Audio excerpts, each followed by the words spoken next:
அனைவருக்கும் வணக்கம். நமது இதய தெய்வம் கேப்டன் அவர்களை வணங்கி என்னுடைய உரையை தொடங்குகிறேன். இங்கே நான் யார் பற்றி பேச, எல்லாருமே எனக்கு கேப்டனை நான் திருமணம் செய்த நாள்ல இருந்து தெரிஞ்சவங்க தான். நீங்கள் சொன்னீங்க அலெக்சாண்டர்னு, இவர் பிறந்ததுலேருந்து எனக்கு தெரியும். சின்ன குழந்தையா இருந்ததுலேருந்து இவன் எனக்கு தெரியும். Ilaiyaraaja sir and Jeeva aunty ரொம்ப ரொம்ப க்ளோஸ் டு ஹார்ட் எனக்கும் கேப்டன். இது பல பேருக்கு தெரியாது. நான் பல இன்டர்வியூவில் நான் சொல்லியிருக்கேன். சினி இண்டஸ்ட்ரியில் எனக்கு ஃபியூ ஃப்ரெண்ட்ஸு தான். அதில் மிக மிக இம்பார்ட்டண்ட்டான ஃப்ரெண்ட் ஜீவா ஆண்டி தான். என்னோட inspiration, friend, close to heart. அப்போல்லாம் கேப்டனுடைய படங்கள் எல்லாருடைய படங்களும் ரிலீஸ் ஆகும். அப்போ நாங்களாம் ரொம்ப பிஸி, ஹீரோஸை விட ஒய்ஃப்ஸ், ஹவுஸ் ஒய்ஃப்ஸ். ஏன்னா ஜீவா ஆண்டி, இளையராஜா சார் எல்லா படத்துக்குமே ப்ரிவியூக்கு என்ன கூப்பிடுவாங்க. கேப்டன் சார் ப்ரிவியூனா நான் என் ஃப்ரெண்ட்ஸ் எல்லாரையும் நான் கூப்பிடுவேன். அந்த மாதிரி ஒரு பொங்கல், தீபாவளி அப்படின்னா என் தம்பி சுதீஷ் அண்ட் ஜோதி இங்கே இருக்காங்க. ஸோ எவ்வளோ ஒரு இம்பார்ட்டண்ட் அந்த டேஸ், கோல்டன் டேஸ் அப்படிங்கிறத நான் யோசிச்சு பார்க்குறேன். ஏன்னா இவர் எனக்கு தெரியும், நாங்கெல்லாம் ப்ரிவியூவில் உட்காந்து பார்க்கும்போது சின்ன குழந்தை அவங்க அம்மா தூக்கிட்டு வருவாங்க. அவ்வளோ ஒரு க்யூட் பேபியாக நான் பார்த்தேன். இன்னைக்கு வளர்ந்து இன்னைக்கு என் பக்கத்தில் பிரபாஸ், ஷம்மு இங்கே நிற்கிறாங்கன்னா அதே தான் எனக்கு யுவனும் கூட. சரியா? ஏன்னா நான் ராஜா சார் ஃபேமிலியோட அவ்வளோ ஒரு க்ளோஸ். எதுவாக இருந்தாலும் நான் மனசு விட்டு பேசுவேன் ஆன்டிக்கிட்ட. அதே மாதிரி சரத் சார், எங்களுடைய திருமணம் நடந்தது 1990 ஜனவரி 31. அப்போதான் புலன் விசாரணை படம் ரிலீஸ் ஆகுது.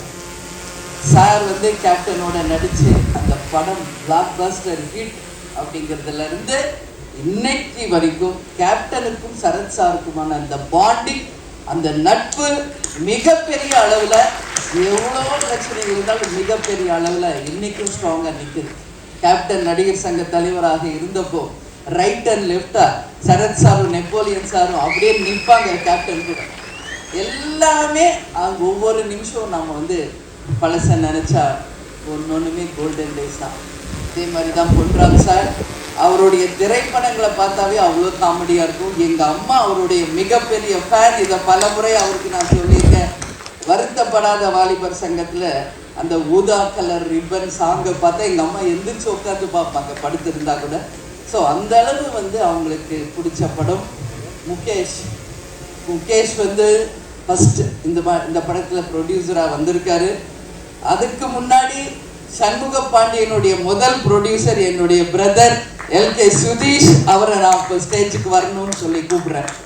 ஏன்னா சுதீஷ் சண்முக பாண்டியனுடைய ஃபர்ஸ்ட் மூவி சகாப்தம்.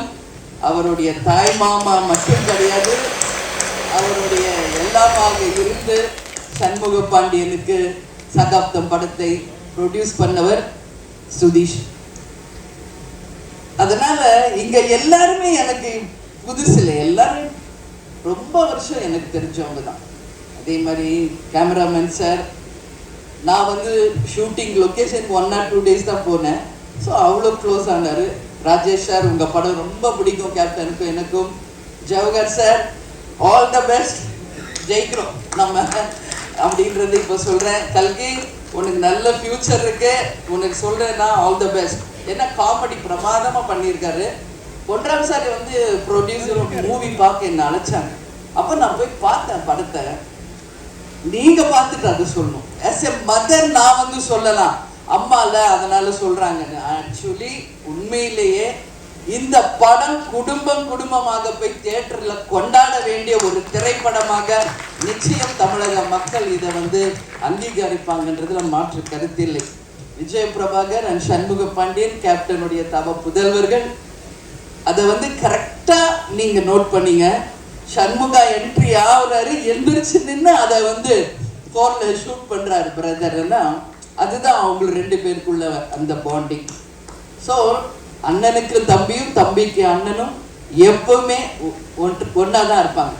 அந்த மாதிரி. ஸோ இந்த படத்தை பற்றி நான் எஸ்பெஷலி சொல்லணும்னா, ராஜா சாரும் யுவனும் சேர்ந்து பாடியிருக்காங்க. அது வந்து மிகப்பெரிய ஒரு ப்ளஸ் இந்த படத்துக்கு.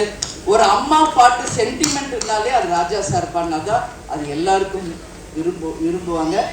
அந்த பாட்டு யுவனும் ராஜா சார் இணைந்து பாடியிருக்காங்க. நான் வந்து யுவன்கிட்ட இப்போ கூட அங்கே ரூமில் மீட் பண்ணுறப்ப சொன்னேன், எனக்கு யுவன் இப்போ இங்கே இருக்கிறதுல அவர் துபாய் ரொம்ப பிஸியாக இருக்காரு. ஸோ நம்ம வந்து டைரெக்டாக பார்க்க முடியல. அதனால இப்போதான் நான் யுவன் பார்த்தேன். அப்போ சொன்னேன், யுவன் எக்ஸ்ட்ரானரி, நீங்கள் மியூசிக்கும் பண்ணியிருக்கீங்க, பேக்ரவுண்ட் மியூசிக்கும் பிரமாதமாக இருக்கு, ரொம்ப ரொம்ப நல்லா பண்ணியிருக்கம்மா அப்படின்னு மனசார நான் யுவனை பாராட்டினேன். அதே மாதிரி தான் சரத் சார், உண்மையான மாமா எங்க நிக்கிறாரு. ஆனா படத்துல மாமாவும் மச்சானும் நீங்க பண்ண லூட்டிய பார்த்தா உண்மையிலேயே நான் அப்படி சிரிச்சேன். அந்த படத்தை பார்த்து பயங்கரமான கெமிஸ்ட்ரி ரெண்டு பேருக்குமே ஒர்க் அவுட் ஆயிருக்கு. எக்ஸ்ட்ரானரியா ரெண்டு பேருமே ஹார்ட் ஒர்க் பண்ணியிருக்கீங்க.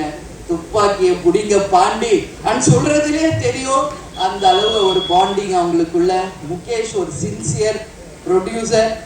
அவர் வந்து யாருக்கும் எந்த டிஸ்டர்ப் பண்ணாம மிக பிரமாதமாக இந்த ப்ராஜெக்ட் நல்லா வரணுன்ற ஒரே எண்ணத்தோட இந்த நிமிஷம் வரைக்கும் ஒர்க் பண்ணிட்டு இருக்காரு. Mukesh, all the best. நீங்க ஃபியூச்சர்ல பெரிய ப்ரொடியூசரா வருவீங்க, அதுக்கு வாழ்த்துக்கள். பொன்ராம் சார், தொடர்ந்து எல்லா படமும் பிரம்மாண்ட வெற்றி படங்களாக அமையும், அதுல மாற்று கருத்து இல்லை. எனவே எல்லாரும் போய் டிசம்பர் 19 நீங்க எல்லாரும் தியேட்டர்ல பாருங்க. உங்க எல்லாருக்கும் இந்த படம் பிடிக்கும்னு நான் நம்புறேன். எனவே all the very best for the entire team.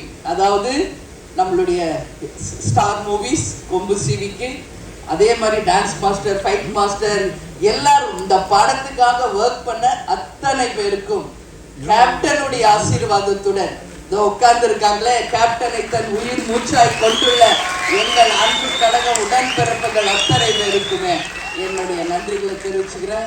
19 நம்ம எல்லோரும் திரைப்படத்துல பார்ப்போம். எல்லாருமே இந்த படத்தை கொண்டாடுவாங்கன்னு நான் நம்புறேன். All the very best to the crew. I wish everyone grand and very successful மூவியா இது நிச்சயம் இருக்குன்றதை நம்புறேன். இதுதான் தேனிசை அது குரலில் வந்து என்னோட படத்தில் எப்படியாவது பதிவு பண்ணணுங்கிறது தான் யுவன் சார்கிட்ட சர்ப்ரைஸாக சொல்லாமல் வச்சுருந்தேன். ஃபஸ்ட்டு யுவன் சார் கேட்கும்போது எத்தனை பாட்டு சார்னு கேட்டார். எங்கே பாட்டு நிறைய சொன்னால் வேளாண்ருவாருன்னு பயந்துட்டு 3 பாட்டு சார், நான் 2 பாட்டு சார்னேன். ஓகே 3 சாங்ஸ் ஓகே பண்ணிக்கலான்னு. அப்புறம் பண்ணோன்னே இன்னொரு சாங் ஆட் பண்ணேன். இது 3 சாங் தானே இல்லை சார் 4வது சாங் ஓகே அப்படின்னாரு. அப்புறமா இன்னொரு 5வது சாங் ஒன்று வந்துச்சு, அவனும் ஓகேன்ட்டார். அதில் தான் சொன்னேன், இது வந்து கண்டிப்பாக ராகாதேவன் தான் பாடணும், இளையராஜா தான் பாடணும் அப்படின்னு. டாடி தெரியலையே அப்படின்ட்டார். கிட்டத்தட்ட 25 days என்ன டைம் ஆயிடுச்சு. நான் எவ்வளோ நாள் வெயிட் பண்ணுறேன், அவங்க தான் பாடணுன்னு. அப்புறம் சார் பேசிட்டு எல்லாம் அப்படின்னாங்க. அப்புறம் சாரை மீட் பண்ணோம். அது உண்மையிலேயே சொல்கிறேன், நாங்கள் எதிர்பார்க்கல. ஃபுல்லாக இளையராஜா சார் தான் அந்த பாட்டை பாடணுங்கிறது ஒரு பிளானு. அப்படி தான் யுவன் சாரும் துபாயிலேருந்து வந்திருந்தாங்க. அவங்க ரெக்கார்டிங் ஸ்டார்ட் பண்ணாங்க. நீங்கள் சொல்லுங்கள் சார் அதை பற்றி. போல தான் ஃபியூ மினிட்ஸில் பாடிட்டாங்க. லிரிக்கில் சில போர்ஷன் வந்து இல்லை இப்படி வரக்கூடாது, இப்படி வச்சுக்கலாம் அப்படின்னு மாதிரி ஃபியூ மினிட்ஸ் தான். எஸ், ஆனால் அது வந்து முழுவதும் அப்பா பாடுறதா இருந்துச்சு. ஆமாம், ஃபுல்லாக பாடுறதா இருந்துச்சு. அதுக்கப்புறம் அந்த ஹை போர்ஷன் ஒரு போர்ஷன் வருது, இது ரொம்ப ஹையாக இருக்குது எனக்கு அப்படின்ட்டாங்க. உடனே அங்கே ஸ்பாட்லேயே எனக்கு தோணுச்சு, சரி நான் பாடிடுறேன் இந்த ஹை போர்ஷன் சொல்லி சார்கிட்ட கேட்டு உடனே பண்ணது தான். Super brother. அந்த பாட்டுக்கே பெரிய ஹை கொடுத்து தான் அந்த ஸ்பாட்டில் டக்குன்னு ஒரு இப்படி எடுத்து பாடும்போது எனக்கு ரொம்ப சந்தோஷம். ஒரே பாட்டில் ரெண்டு பேரும் பாடுனது எனக்கு ஒரு பெரிய சந்தோஷம். அவருடைய பாட்டை அந்த அம்மா என் தங்கக்கணியில் பதிவு பண்ணது மிகப்பெரிய ஒரு நினைவு. நன்றி சார் இந்த நேரத்தில்.